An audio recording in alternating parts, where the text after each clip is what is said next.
Hello, ẹ káàárọ̀, ẹ káàsán, ẹ káalẹ́ o, according to the time tí mo bá dé bá yín. Èmi ọmọ yín olólùfẹ́ yín Lady K Ìfẹ́olúwa show, the baby of Yorùbá nation. Èmi ni mo tún gbé tuntun dé o fún gbogbo ẹ̀yin ìyá, ẹ̀yin bàbá, jákèjádò, gbogbo bí tẹ́ bá ti wò wá. Pàápàá gbogbo ẹ̀yin àgbààgbà ilẹ̀ Yorùbá, this is another powerful message. Another what? Another powerful message. Ta ni dẹ́pútì ẹ gbé péèjì wálẹ̀? Abẹ́ẹ̀ tí gbọ́ bó ṣe ń lọ. Ta ni dẹ́pútì ẹ gbé péèjì ẹ wálẹ̀? Ta ni dẹ́pútì ẹ bá wa gbé péèjì ẹ wálẹ̀ bá wa wá? Ṣẹ́yìn ò notice pé orí Facebook sinmi ni? Tí notice. Notice pé orí Instagram sinmi. Mọ̀. Notice pé orí Facebook sinmi, orí Instagram náà sinmi. So mọ̀ tẹ́lẹ̀ mo ti ń ja yín sinmi, ó sinmi. Wọ́n padà púùlù péjì wá lẹ́nu ọ̀nà. Presido káwọ́ sókè fún Presido. Péjì wọn Vice Presido ó púùlù péjì Presido, ó púùlù ẹ̀ wálẹ̀. Ó gbé wálẹ̀ ni. Ṣẹ̀mọ̀ pọ́n sọ pé eyín tí wọ́n ní àwọn Yorùbá máa ń pòwe pé eyín tí ajá fi ń bọ́mọ ìṣeré náà ló fi ń gé jẹ. Wọ́n dẹ̀ lóró náà. Nǹkan tí èèyàn bá ní báwo ni ń pè, nǹkan tí èèyàn bá kọ́ kò yé yín, bí èèyàn bá ní nǹkan ìkà yẹn á fi ṣe rẹ̀ ńjọ́ kan náà. Bọ́bá ṣáà ti fi ń ṣàwọn èèyàn tó ń gbé péjì wọn wálé, ó yẹ kán náà fi dánra wọn wò. Oníkálukú wọn nísìnyí bó ṣe wà yẹn, wọ́n ń ṣe wọ́n ń ṣò wá ní Spartacus ni. Season film yàtọ̀ fún season film eléyìí bó sì ṣe wà yẹn. Ṣé rí gbogbo ètò wà nínú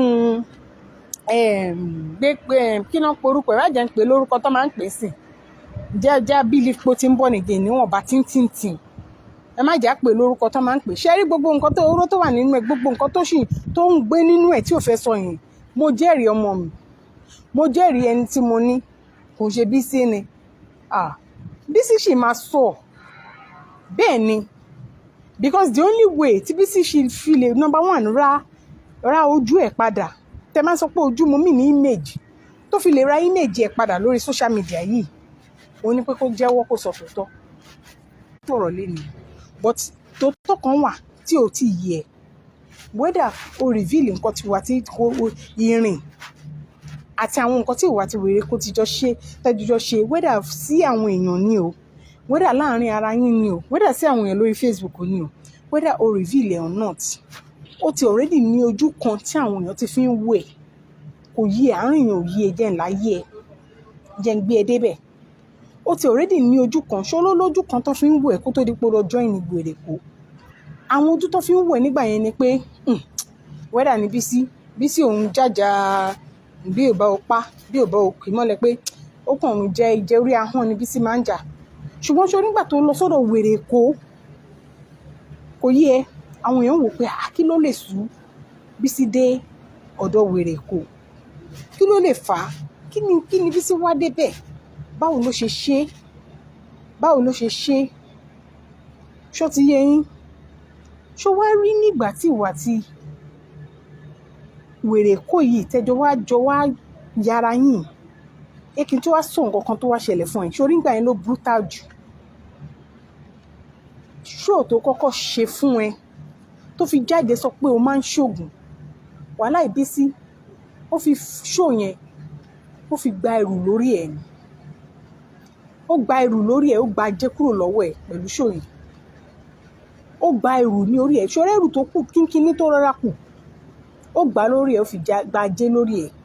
So bó ṣe wà yẹn, mo mọ̀ pé jókòó ó sì máa jókòó, ó sì máa wo gbogbo àwọn nǹkan tó ṣe fún ẹ̀, ó sì máa rò ó sì máa wò dáadáa níjọ́ kan tó jẹ́ pé wàá wá wò pé can you imagine, so àdúrà nǹkan báyìí lọmọbìnrin yìí ṣe, ó wà ní choice ní irú ìjọ́ bẹ́ẹ̀ náà, kò yẹ, ó ní choice kankan ní irú ìjọ́ yẹn. Wàá wá ní láti wá sọ tòótọ́, ṣùgbọ́n ṣó wá mọ difference láàrin pé kò sọ nísìn àti kò sọ nígbà yẹn, ò ní níyì mọ́. Kò dẹ̀ kí ń ṣe gbogbo etí tó ń gbọ́ àlọ ló máa gbọ́ àbọ̀. Mo mọ̀ pé àwọn nǹkan ìbàjẹ́, nǹkan ìdọ̀tí, nǹkan ìgbín ni ìwọ àti Lizzy jọ ṣe. Ṣùgbọ́n right now ẹni tó bá mọ Bísí kó lọ play part yìí fún un, mo ti sọ fún rí, mo dẹ̀ máa tuntun sọ. Ìwà ìdọ̀tí, ìwà ẹ̀gbin, ìwà tí ò yẹ kán rí lọ́wọ́ èèyàn, kódà ìwà tẹ́jọ́ pé èṣù gan ó máa ń ronú kó tó wù ú, òun ni ìwà àti Lizzy ti jọ ṣe láàrin ara yín. Ṣùgbọ́n ibi tí wọ́n ti ní pọ́blẹ́mù ẹ̀, jẹ́ n sọ fún ẹ nísìn, ibi tí pọ́blẹ́mù ẹ̀ ti wà fún ìwọ ni pé ìwọ, you have a lot to lose than Lizzy. Lizzy ò really ní anything to lose because àwọn èèyàn ti mọ̀ ní ìwà ẹ̀. Lizzy kò jẹ́ nǹkan kan lójú àwọn èèyàn. Ṣùgbọ́n sórí ìlú tó wà yẹn Bísí, your survival in that ìlú is very important. Ṣé o ń gbọ́? Mo advice ẹni o, survival ní ìlú yẹn, and your survival is mainly dependent on àwọn èèyàn tí ìwà àtẹ̀jọ́ ń ṣe ní ìlú yẹn. Because ìwọ náà, èmi àti ẹ mọ̀ pé getting a job lọ́wọ́ àwọn òyìnbó níbẹ̀ yẹn, bó ṣe wà easy tó kò ní pay ẹ. So you setting up a shop or doing a trade or anything in that place is dependent on àwọn tó ń bá ṣe. Kò wá sẹ́ni tó máa gbọ́ nǹkan tí Lizzy ló ṣe adúrú ìrìn tó rìn pẹ̀lú ẹ̀. Kódà tí Lizzy tún claim victim or tó ń play victim tó máa fẹ́ bẹ́ẹ̀ ṣe. The only way you can redeem yourself is even if you don't have a lot of proofs. Jẹ́ kí n sọ fún ẹ right now, one of the people lórí social media tó jẹ́ pé tó bá sọ anything nípa àwọn èèyàn ready láti believe even without proof now is Lizzy. I'm not saying that you should say things without proof, but I'm just telling you. One of the people tó jẹ́ pé tẹ́ bá sọ anything right now nípa ẹ̀ lórí Facebook, without proof, àwọn èèyàn máa believe òun ni Lizzy. So mo kàn ń jẹ́ kó yí ẹ, mo ń jẹ́ kí ọ̀rọ̀ gbèsè ayé kó yí ẹ ni. Ọ̀rọ̀ ẹ̀kọ́ la wá sọ lénìí. Mo kàn fẹ́ fi ẹ́ ṣe yẹ̀ ni. Ó fún ní ṣe mí. Nígbà tí mo gbọ́, mo kọ́kọ́ tún rò báyìí pé Lizzy, so nǹkan tẹ́ máa ń ṣe lè padà dà sí ẹ lórí. Ìwọ tó mọ page àwọn èèyàn gbé wálẹ̀, wọ́n padà gbé no wonder. Street of Facebook ṣáà nísinmi. So street of Facebook lè fine báyìí. Wọ́n ti já page ẹ wálẹ̀. Wọ́n rí pé wèrè tó notice pé àwọn the last set of shows tó ṣe wèrè kó. Ó ti mú wèrè gidi mọ́. Wèrè ti wà nínú àwọn last set of shows tó ṣe notice ni. Notice ni. Sórí ọ̀rọ̀ page ẹ tán gbé wálẹ̀ yẹn, màá sì fi ẹ́ ṣe yẹ̀yẹ́ dáadáa lórí ẹ̀. Ìwọ wàá gang up pẹ̀lú àwọn èèyàn. Ìwọ ló raise, ṣó yẹ kó ti ẹ̀ gbé page ẹ wálẹ̀ ni tí ò bá kí n ṣe pé àwọn èèyàn wicked. Ṣé ẹ kàn lè gbé page ẹ wálẹ̀ ṣá? Ìwọ tó jẹ́ pé ẹ dìídì máa ń dá owó, ẹ̀ ń dá owó nǹkan rere, ẹ̀ ń dáwó àlùbáríkà, ẹ̀ ń dáwó nǹkan tó máa ṣàwọn èèyàn láǹfààní, ẹ̀ ń dáwó nǹkan tó máa ṣèyàn lóore nínú ọ̀dọ̀ yín. Àwọn èèyàn kì í bímọ lọ́dọ̀ yín kẹ́ dáwó fún wọn. Ẹ̀ ń dáwó nǹkan tó máa ṣàwọn èèyàn láǹfààní lọ́dọ̀ yín. Ẹ̀ léèyàn kan kọ́lé tẹ́ ẹ dáwó fún o. Ṣùgbọ́n ẹ mọ bó ṣe máa ń dáwó flagging mi gbọ́ rí. Àná àwọn kankan wà tó jẹ́ pé mi ò gbọ́ rí lọ́dúnlé tí mò ń gbọ́ nínú tíìmù ẹ Lizzy. Ṣó yẹ kí wọ́n máa dáwó flagging ni? Àwọn kan wá ń kan ẹ dúró, ẹ̀yin kan ẹ ti ya wèrè o. Ṣé sàkáàtì tẹ́yìn yàn àbí báwọn náà máa ń pè nìyẹn?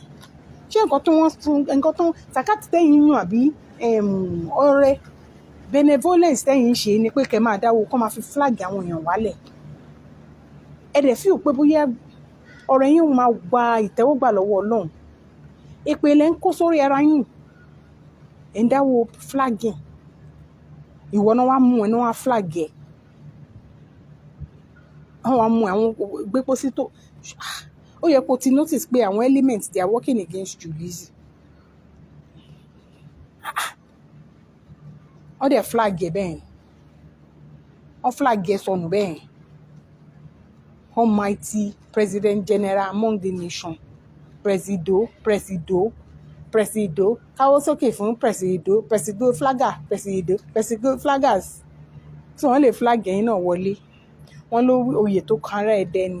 wọ́n padà bọ̀ wá kan aráàwọ̀ ó ti kàn yín báyìí sìn wọ́n ní ẹ láwọ́ yín kẹ́ fún mi lò tí wọ́n lè flag ẹ̀ o mà ní péjì mọ́ kí ló máa wá jẹ báyìí kí ló máa mú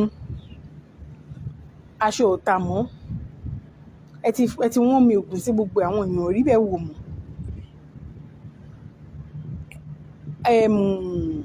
kí wọ́n pe orúkọ ẹ̀ jáàmù àgbákò ìjọ láti gbọ́ tẹ advert ẹ̀ kò tà àwọn èèyàn ti discover pé ipo lẹ fi ń pò àti parazone super bleach àwọn nǹkan tẹ̀ ń lò nìyẹn ọpọlọ dádì ọpọlọ dádì ti padà da ọpọlọ dádì ìrúwọ́ rí bí ọpọlọ dádì ṣe ọpọlọ dádì ti Lizzy àwọn èèyàn tètè ya sá sẹ́yìn pé ọpọlọ dádì àwọn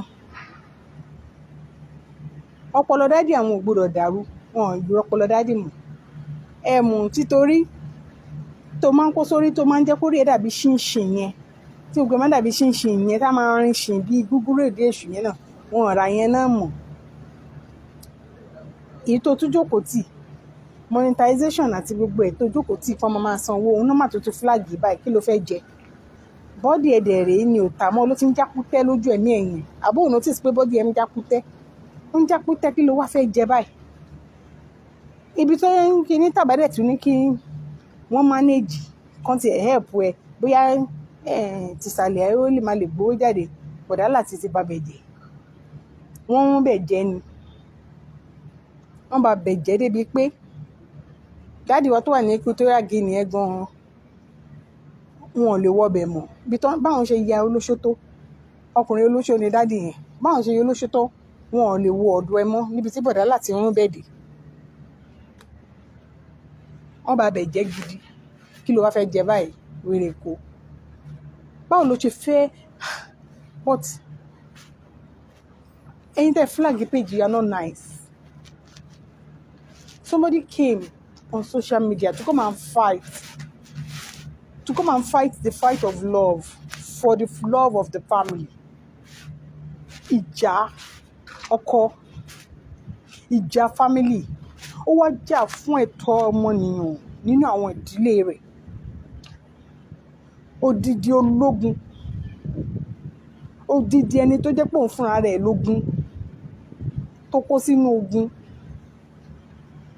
odidi kí náà porúkọ ẹ̀ Báṣọ̀run Gáà Anjorin family ẹ̀dẹ̀ flag page ẹ̀ bó lẹ fẹ́ kó máa jà ojú ogun níbi tó ti ń jà yẹn wáyé justice for wèrè kó ẹ̀dẹ̀ wá flag page ẹni tó jẹ́ pé ojú ogun ẹ̀ ẹni tó pé ogun ló ń jà ó ń fi page yẹn jagun ni ẹni tó jẹ́ pé ó wá sọ fún wa ó mú CV ẹ̀ wá sórí social media ní àárín ọ̀sẹ̀ yìí ló sì ń sọ fún wa pé amẹ̀bọ 30 views ló máa ní 10 views 15 views pé tó bá post òun á rí bí i 5 bíi 30 views ìjọ tí ò bá post òun á rí 5 views báwo lẹ ṣe fẹ́ káà náà jẹun báyìí sìn báwo lẹ ṣe fẹ́ ká jẹun nígbà tẹ́ bá flag page ẹni tó ń fún wa ní views ẹni tó jẹ́ pé àsìkò ẹ̀ kò jáwó fóun mọ́ ẹni ẹlẹ́ni ló ń jáwó fún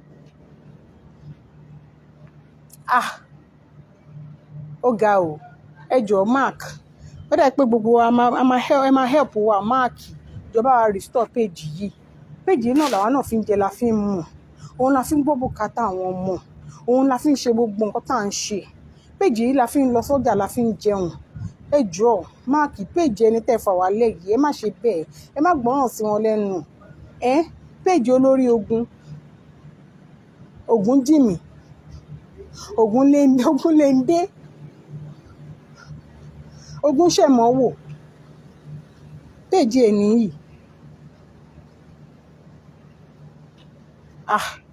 ẹ jọ̀ọ́ o ṣé tí ẹ wá rí lẹ́nìí tí mo ti ẹ̀ wá yìí mo máa lọ́rọ̀ kan tí ó máa ń gbénú mi tí mo máa fẹ́ sọ mo ti ń rò ó ti pẹ́ o ẹ béèrè pé kí ni mo fẹ́ sọ orí ọ̀rọ̀ bọ̀dá láti mo fẹ́ sọ ṣẹ́rí èèyàn kan sọ nǹkan kan lórí social media recently. Bọ̀bọ́ yẹn ó drop comment yẹn ni mo rí. Ó ní báwo ni èèyàn ṣe máa wà ní ìgbà tí àwọn ẹgbẹ́ ẹ̀ tí wọ́n make name fúnra wọn, tí ẹni yẹn tó jẹ́ pé tó máa marry tán ògo wọn máa ń búyọ ni. Ó wá sọ pé báwo ni èèyàn ṣe máa wà tó jẹ́ pé ó máa marry tí gbogbo ògo ẹ̀ dẹ̀ máa di scatter. Ẹni báwo ni èèyàn ṣe máa ti torí ọkùnrin ni ó ṣe máa di rádaràda sórí social media. On a more serious note, tẹ́ bá notice ẹ̀yin èèyàn, ẹ máa notice nǹkan kan nísìn tí mo fẹ́ sọ fún yín. Do you know that there's something wrong with wèrèkó? Òun nìkan ni ò mọ̀ pé nǹkan kan ń ṣe òun. For real, nǹkan kan ti ń ṣe ọmọbìnrin.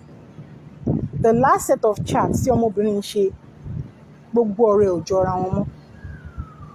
Téèyàn bá fẹ́ ọkùnrin, téèyàn bá fẹ́ àbí báwo ló ṣe chat yẹn náà? Tó bá jump tó bá bẹ̀rẹ̀ ní A, before you know it, ẹ ti bá ní G, ó padà sí Z, á tún padà sí A.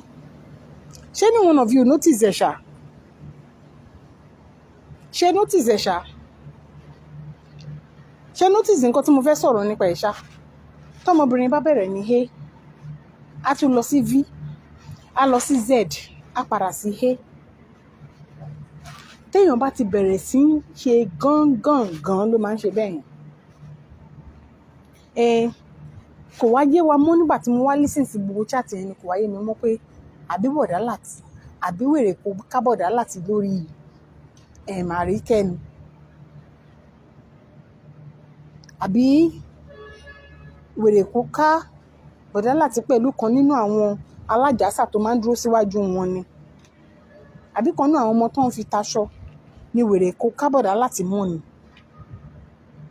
Mo wá wonder reason fún chat yẹn kò yé mi. Nǹkan kan wá sọ sí mi lọ́kàn.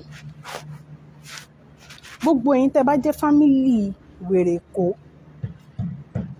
tóun náà bá dẹ̀ fẹ́ lọ́pọlọ, tó bá fẹ́ gbọ́, tí ò bá fẹ́ parun, kó tètè listen sí nǹkan tí mo fẹ́ sọ yìí. Òjò ẹ̀sìn ẹ̀ tó ṣú nígbà tó lọ sí Ìdúmọ̀tà, ó ṣú ni o, kò tí ì rọ̀. Ẹ lọ mark ọ̀rọ̀ tí mò ń sọ yìí. Òjò ẹ̀sìn ẹ̀ tó ṣú nígbà tó lọ sí Ìdúmọ̀tà, ó ti fẹ́ bẹ̀rẹ̀ sí ń rọ̀ báyìí. Season tí ó wà láyé wèrè kó right now, rainy season ni o, kò kí ń ṣe dry season mọ́ rainy season. Wèrè kó ti bọ́ sí rainy season nínú ayé ẹ̀, and it is not raining good things for her. Lágbára Ọlọ́run, gbogbo àwa tá à ń gbọ́ ètò yìí, rainy season ayé wa ò ní rọ ìbànújẹ́ o, ayọ̀ ló máa rọ̀ fún wa. Ṣùgbọ́n ẹ sọ fún wèrè kó pé it is not raining good things for her. The last chat gave her away. Ó pe makeup artist, bóyá òǹdẹ̀ ló ṣe makeup fún yẹn rẹ̀, ó ṣe makeup fún yẹn sójú ara rẹ̀, ó dẹ̀ ń san kọ́ntàn.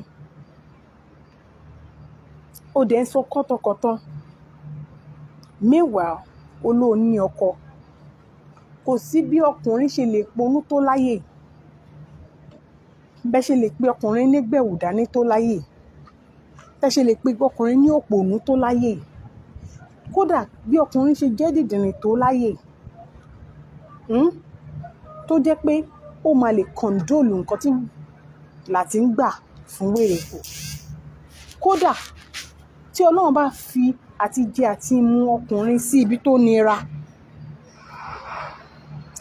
kò sí ọkùnrin náà, nǹkan yẹn tí mo mọ̀ nípa wọn, especially tó bá mọ̀ pé o cherish àwọn, wípé you are with them, especially tó bá mọ̀, which tí gbogbo adé mọ̀ pé láti mọ̀, he knows that òun ò gbúdọ̀ fi ọmọbìnrin yẹn sílẹ̀, ẹ̀sìn ayé àtọ̀run ló máa jẹ́ fún un. Because látijọ́ tí bọ̀bọ́ yẹn ti wọ inú ayé, ọdún kó tó di pé wọnú ayé in fairness ló ti ń ṣe rádaràda o, ṣùgbọ́n ẹ̀sìn tó wá bẹ̀rẹ̀ sí ń ṣe àgbà tí bọ̀bọ́ yẹn ti wọnú ayé ẹ̀ ní ẹ̀sìn ẹ̀ ti ń yọ síta, so ó mọ̀ pé kò lè fòun sílẹ̀. kò wá sí irú ọkùnrin tó máa nírú idea bẹ́ẹ̀ yẹn. Tí ò bá gbọ́n, àwọn ọ̀rẹ́ ẹ̀ máa sọ fún níta. Tí ẹ bá ń pe bọ̀bọ́ yìí ní dídìnrìn, ẹ ń pè ní dídìnrìn nítorí pé ẹ ń fojú yẹn wò ó pé ìyàwó ẹ̀ ń ṣe báyìí, ó ń allow ẹ̀ kí ìyàwó ẹ̀ máa ṣe bẹ́ẹ̀, torí ẹ̀ nìyẹn ṣe ń pè ní dídìnrìn. But the same guy tẹ́ pè ní dídìnrìn ló sọ fún Fọlá pé kó tọ́jú òbò ẹ̀. The same guy ló sọ fún un pé kó má jẹ́ kó mọ̀ pé òun pè, ló ń wá ọ̀nà àmúlùkọ́rọ́ yín láti pè Fọlá. It shows you that that guy is not a dídìnrìn. This guy, ní ìgbà tó kọ́kọ́ wá sí inú ayé ọmọbìnrin, ó wá láti jẹ́ chop and clean mouth. Unfortunately, ó rí i pé ẹni tó ń wá bá ó smart ju òun lọ. Fáàtì lẹ́gbọ́lé nìyẹn. Kóun fúnra rẹ̀ kó dẹ̀ fi etí ẹ̀ sí kó máa gbọ́. Ẹ̀yin olórí burúkú tẹ jẹ́ mọ́mì ẹ̀, ẹ listen sí ọ̀rọ̀ tí mò ń sọ yìí dáadáa. Ó wá nígbà yẹn láti jẹ́, ṣùgbọ́n ó rí pé ní smart ju òun lọ. Mi ì tí ì rí ọkùnrin náà, no matter how shameless, tó máa ní kí ìyàwó òun bọ́ síta kó máa ṣe orí burúkú tí wèrè kò ń ṣe on a daily on this social media. Especially for the fact pé ọmọbìnrin yẹn jẹ́ celebrity tẹ́lẹ̀, or ó sì jẹ́ celebrity. We all know that wèrè tó ń ṣe reason tó ṣe tàn kárí ayé ni pé ó ti jẹ́ ojú táwọn èèyàn mọ̀ díẹ̀ tẹ́lẹ̀. Now, nígbà tí Láti tí ò rí kíní ṣe, àwọn kan feel pé ó há síbẹ̀. Let me break it to you. Kò há o. Kò há síbẹ̀. Ó ti mọ̀ pé level tí ọmọbìnrin yìí ń lọ pẹ̀lú òun gbọ́dọ̀ play game yẹn pẹ̀lú ẹ̀. Bẹ́ẹ̀ mo sọ fún yín. Àwọn ọmọ Yorùbá ti wá, wọ́n máa travel abroad. Wọ́n á gbé pẹ̀lú akátá. Ẹ má jẹ́ ń lọ jìnnà. Wọ́n á gbé pẹ̀lú òyìnbó. Wọ́n lè gbé pẹ̀lú òyìnbó yẹn for 7-10 years. Ṣùgbọ́n mind wọn ò sí nínú relationship tó ń build pẹ̀lú òyìnbó ọ̀hún. True or false? Wọ́n mọ ibi tán lọ. Bọ́n ṣe ń ṣe fún òyìnbó náà ṣe fún akátá ni wọ́n ṣe fún ara wọn gan tán bá níbẹ̀. Ní ìjọ́ tí owó wọn bá ti tẹ ikú dà, ìjọ́ yẹn náà máa béèrè wọ́n máa béèrè ẹni tó pa bàbá wọn. Láti ògo o. Kódà níbi tí ọ̀rọ̀ wèrè kò ń lọ, he is happy about it. Bí mo ṣe wà yìí, bó ṣe jẹ́ pé ibi tí ọkọ mi ti ń ṣiṣẹ́ ó jìnnà sí ibi tí èmi ti ń ṣiṣẹ́.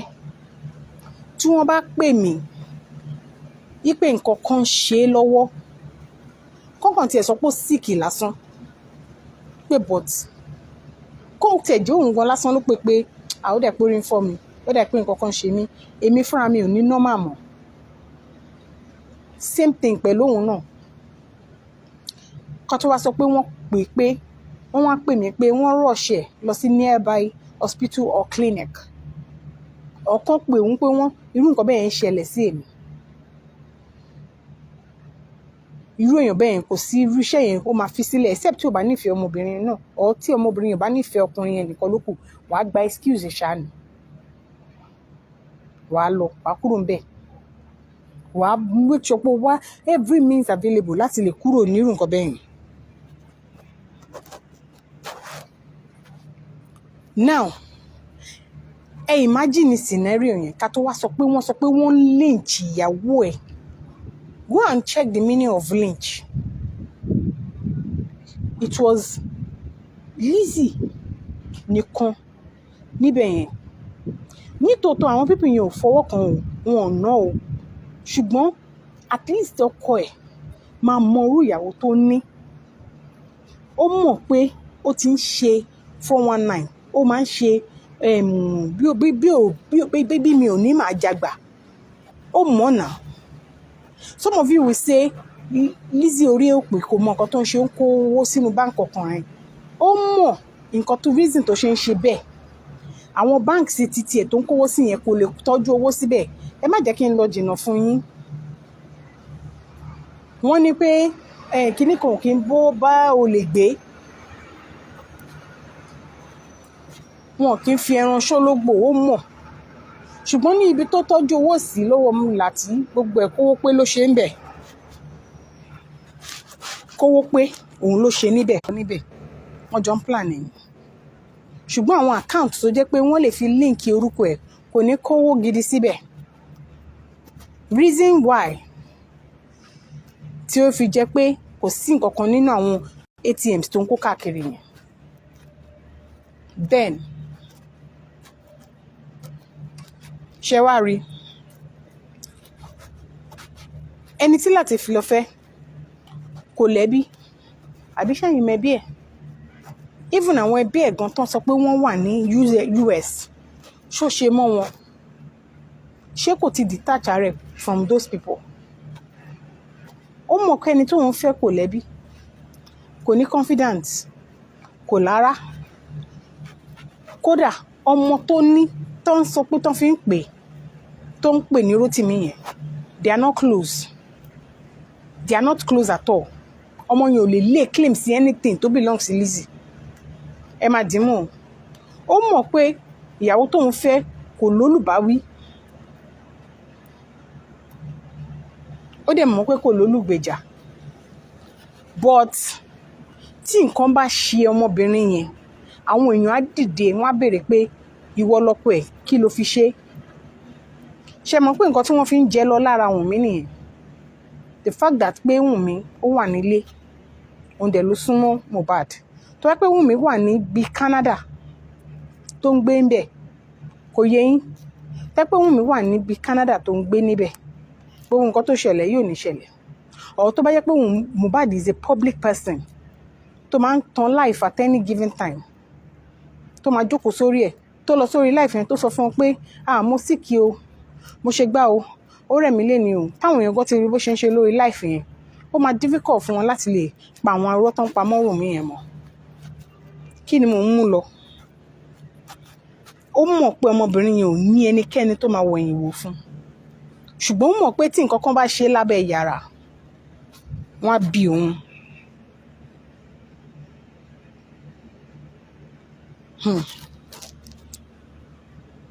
Ó wá wò pé báwo ni ó rí pé gbogbo nǹkan tó ń ṣe yẹn ó máa ń affect ẹ̀. Ẹni tó bá sọ fún yín pé Lizzy ò kì í sunkún, ẹ̀bùn ni. Lizzy ló máa ṣe show di 1, 2 lóru, 3 o'clock. Tó bá tún máa fi di 7, 8, ó tún ti bọ́ sórí ibẹ̀. Ẹni tó bá ní happy home tó ní life ò kì í ṣe bẹ́ẹ̀ yẹn. Time wo lo ní láti deliberate fún pẹ̀lú ọmọ ẹ̀? Time wo lo ní láti deliberate future ọmọ tó bí? Time wo lo ní láti deliberate pẹ̀lú ọkọ ẹ̀ on which way forward? When you are on life every time. Kódà ọpọlọ tó ń gbé gbóná every day yìí, time wo lo ní fún ọpọlọ yẹn? Tó bá ṣiṣẹ́ 8 hours, tó ṣiṣẹ́ 12 hours, tó bá try ẹ̀ fún ọ̀sẹ̀ kan, ìwọ gan mọ bí tára ẹ máa kù sí náà. Wàá gbé ọpọlọ yẹn gbóná.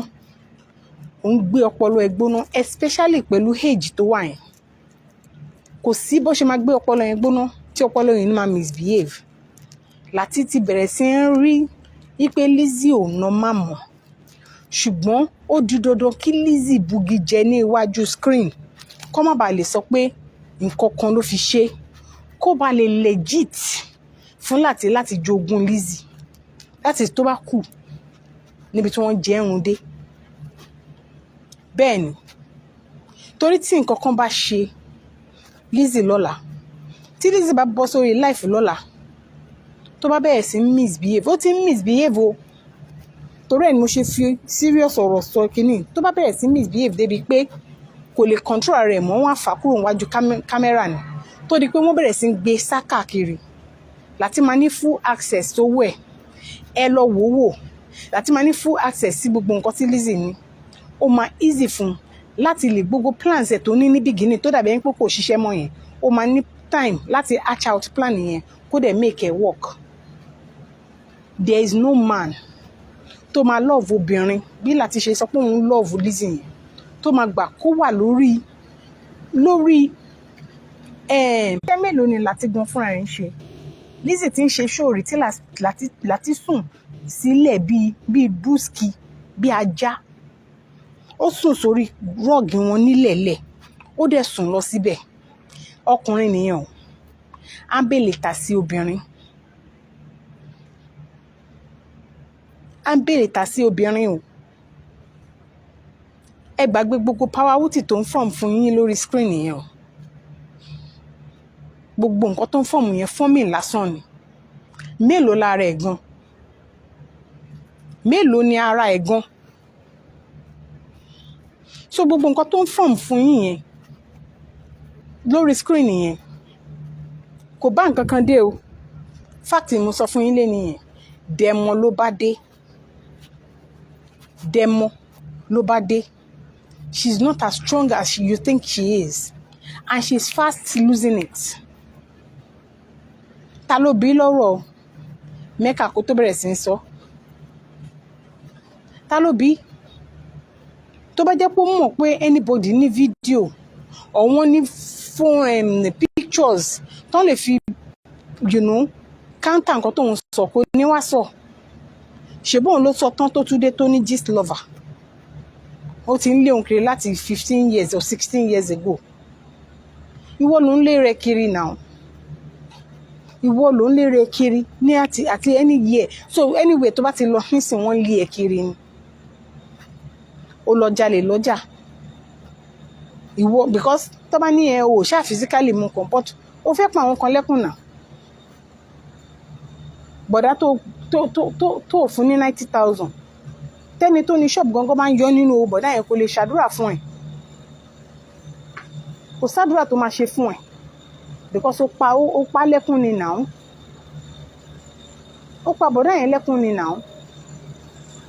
So tó bá ń sọ fún mi sìn pé pẹ́pẹ́ sí kan o, kò ṣe pé o physically jalè o.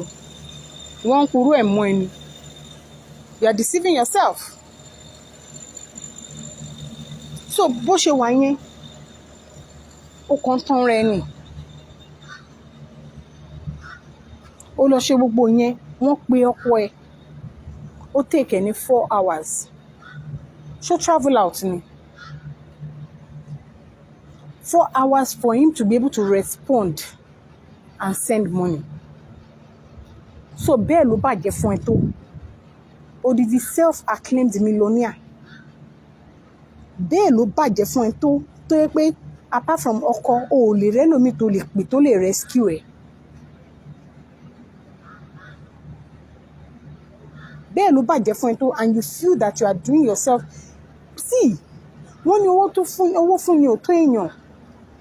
Báwo ló ṣe lè mọ̀ pé àwọn èèyàn wọ́n ní tòótọ́ rán lóyà fún ẹ? Ní ìgbà tí irú nǹkan bẹ́ẹ̀ yẹn ń ṣẹlẹ̀, kí ló dé tí wò ṣe mú fóònù ọba ńlá? Kò pé grandma Florida o, wọ́n fẹ́ báyé mi jẹ́ mbà kọ́ báyìí ẹ fún mi ní fóònù mi, wọ́n ní làwọn ò ní fún ẹ. Ṣé bó ń béèrè fóònù ẹjọ́ yẹn tọ́dẹ̀ ń sọ pé wà lọ́wọ́ àwọn tó bá sọ fún wọn pé ó dáa ó fẹ́ fi pe ẹlòmíì kó wá pe àwọn yẹn. But you cannot call them. O ò lè pè wọ́n. Kí ló dé tó fi jẹ́ pé okay táwọn èèyàn bá ní issues tí ò lè handle ṣé kò kí ń gbé wá sórí íńtánẹ́ẹ̀tì fún everybody kan rí? Kò sí anybody tó lóyà sí ẹ because you are not loyal to anybody. Kí ló dé tó ṣe lè pe fóònù okay kó tiẹ̀ tún rò pé a ló tún lè bail out kọ́kàn tiẹ̀ yá ẹ. Ó pe èèyàn kan péré tó kó gbogbo ìgbésí ayé ẹ lé lọ́wọ́, just one person tó kó ìgbésí ayé ẹ. Gbogbo àwọn èèyàn tí mo mọ̀ tán rí bí ẹ àwọn ọmọ wọn náà fi ṣe rápà wọn, bọ̀ ìwọ ò rọ́mọ fi ṣe rápà ọkùnrin tí ó bá kí n ṣe pé olórí burúkú ni ẹ́. Ó tiẹ̀ ń ṣe orí burúkú ẹ̀ gan lórí social media. A mọ̀ pé òun ṣe orí burúkú ẹ̀ a dẹ̀ mind à ń manage ẹ̀ bẹ́ẹ̀ bó ṣe ń ṣe orí burúkú. Bóyá ń ṣe orí burúkú yẹn la ṣe ń manage ẹ̀. À ń manage ẹ̀ pẹ̀lú orí burúkú tó ń ṣe.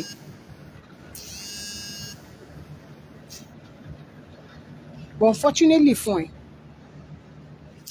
o ò rẹ́nikẹ́ni tó lóyà sí ẹ enough or ẹni tó lè pè tán lè bèèlè out kúrò bẹ́ẹ̀. Ṣùgbọ́n tó bá di ìgbà wàhálà tó bá pè wọ́n wá tètè jẹ ṣorí páyé ẹ ti bàjẹ́. Tó bá di pé wàhálà tí mo dẹ̀ mí ni pé bóyá nísìn tó bá mú irújọ́ tí wọ́n pè ní the help ó máa rí èèyàn kankan. Wọ́n ní tọ́jà bá tú pàtẹ́pàtẹ́ ló máa ń kù. Mrs. Pàtẹ́pàtẹ́ ẹ máa rẹ́ni pé ayé ẹ máa gbiná dé level yẹn pò rẹ́ni pé odidi actress. Ọlọ́run ò ní ṣe ayé ẹnikẹ́ni bí ayé títí bí ayé Lizzy Anjorin. Wo ìgbésí ayé ẹ̀ bó ṣe ṣálámálámálá. Ìwọ tó jẹ́ pé báwọn èèyàn kan ò bá tiẹ̀ mọ̀ ẹ́, àwọn tẹjọ́ hà ti mọ̀ ẹ́ nà. Ó wá ní irú wàhálà yẹn. O ò lè pe Tóyìn, o ò lè pe Ìyábọ̀, o ò lè pe Fétíà, o ò lè pe.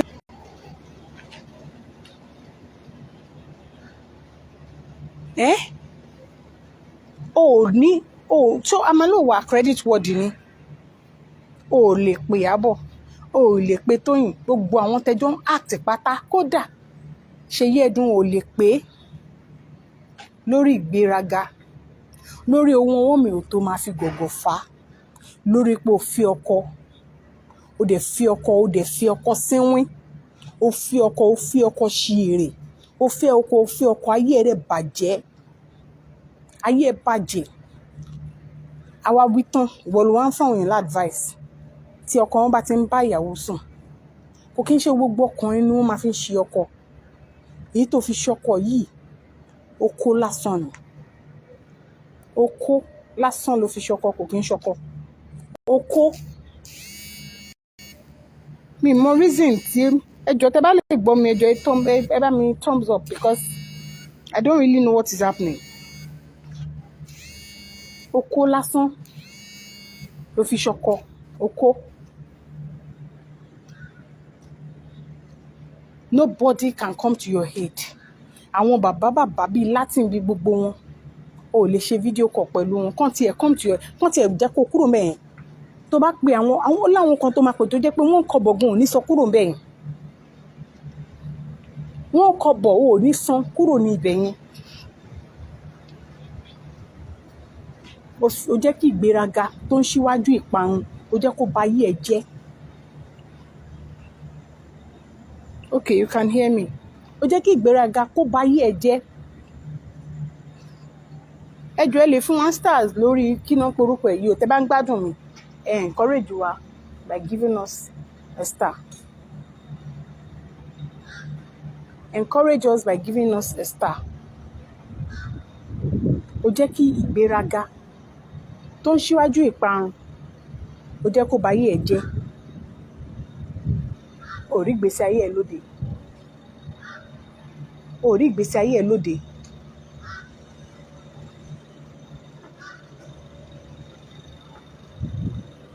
O rí ìgbésí ayé ẹ lóde.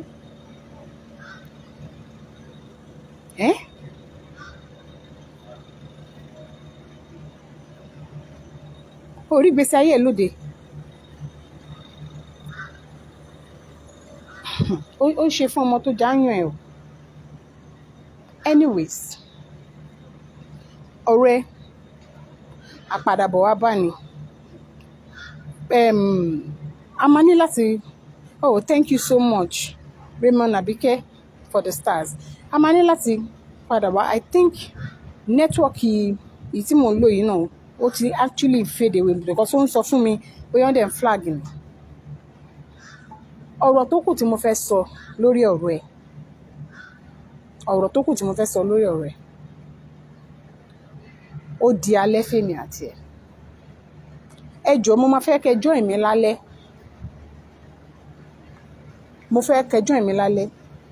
A fẹ́ sọ àwọn ọ̀rọ̀ kan lórí ọ̀rọ̀ wèrè Èkó. Tó bá ti di alẹ́ ìní ẹ jọ̀ọ́ ẹ join mi in the night. Ọlọ́run á ṣọ́ gbogbo wa jù bẹ́ẹ̀ yẹn lọ. Alẹ́ tí mo mean is Nigerian time alẹ́. Ẹ join mi ní Nigerian time lálẹ́. A fẹ́ continue but a fẹ́ sọ àwọn nǹkan kan because all of you need to learn.